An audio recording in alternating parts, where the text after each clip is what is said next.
Sabe, para muitos clubes, a glória internacional é quase uma obrigação. Mas pro Corinthians foi uma obsessão. Uma busca longa, cheia de drama, de bater na trave e, finalmente, de redenção.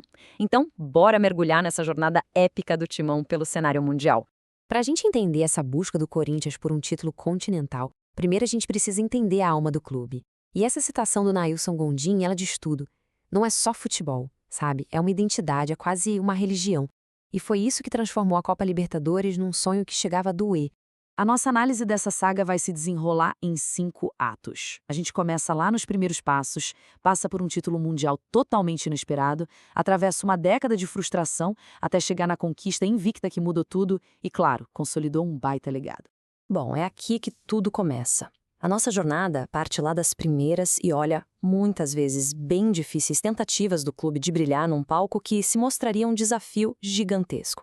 As primeiras décadas foram, na verdade, um aprendizado bem duro.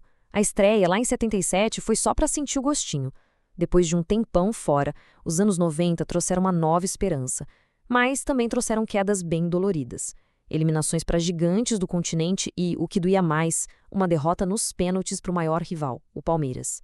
Cada fracasso desse só aumentava a ferida, sabe?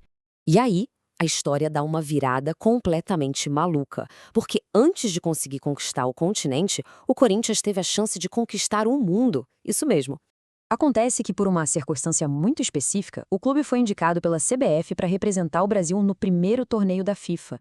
Foi uma oportunidade que caiu do céu, colocando o time no palco mundial antes mesmo de ter chegado a uma final de Libertadores. E aqui está o ponto principal, o paradoxo que deixa tudo mais fascinante. O Corinthians se tornou o primeiro campeão mundial com um selo da FIFA, vencendo o Vasco nos pênaltis lá no Maracanã. E mesmo assim, a América do Sul continuava sendo um sonho distante. Como pode, né? Ser o melhor do mundo sem ser o melhor do próprio continente. E que time era aquele para essa tarefa, hein? Só lenda. Dida, um monstro no gol. Um meio-campo com a classe do Rincon e a energia infinita do Vampeta, e um ataque que era simplesmente fatal, com a genialidade do Marcelinho e do Edilson. Era uma geração de craques que conseguiu um feito histórico, mas que, ironicamente, deixou a principal obsessão ali sem ser resolvida.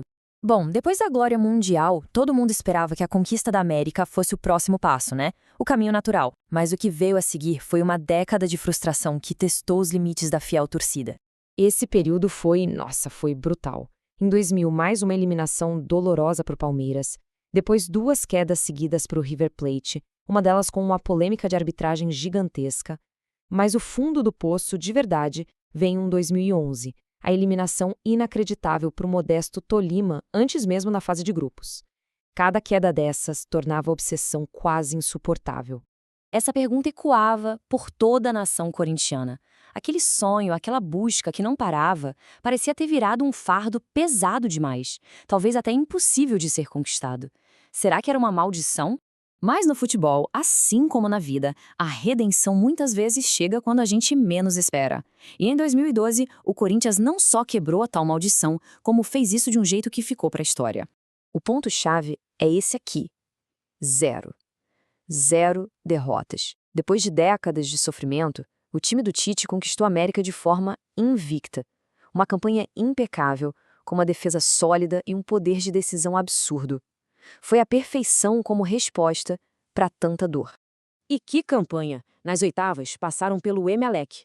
Nas quartas, superaram o Vasco num jogo de puro nervosismo decidido ali no último suspiro. Na semifinal, simplesmente destronaram o Santos do Neymar, que era o campeão da época. E na grande final, o desafio supremo, o temido Boca Juniors. No Pacaembu lotado, depois de um empate heróico lá na Argentina, a noite foi toda de Emerson Sheik. Com 2 gols, ele selou a vitória de 2-0 e libertou um grito que estava entalado na garganta de milhões de torcedores por décadas. A América finalmente era do Corinthians. Mas com a América conquistada, a jornada ainda não tinha acabado.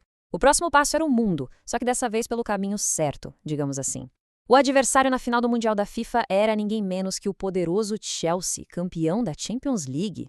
E com uma invasão de torcedores que pintou o Japão de preto e branco, o mundo de fato se tornou corintiano. Numa partida tensa, o time venceu por 1-0.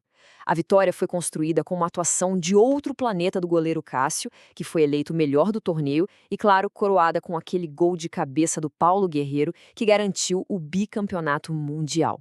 Aquele ano mágico de 2012 não foi só um título, foi a consolidação de um legado. Foi o que transformou a imagem do clube no cenário internacional para sempre. O resultado final de toda essa jornada é, vamos combinar, impressionante. São 2 títulos mundiais da FIFA, uma Copa Libertadores conquistada de forma invicta e ainda uma Recopa Sul-Americana no ano seguinte, de uma história marcada por frustrações a um dos currículos internacionais mais respeitados do Brasil. A conquista de 2012 encerrou uma obsessão que definiu gerações de torcedores. A questão que fica agora é, com o maior sonho já realizado, qual será a próxima grande busca? Porque no futebol a história nunca para, e a fiel torcida já aguarda ansiosamente para ver qual vai ser o próximo horizonte a ser conquistado.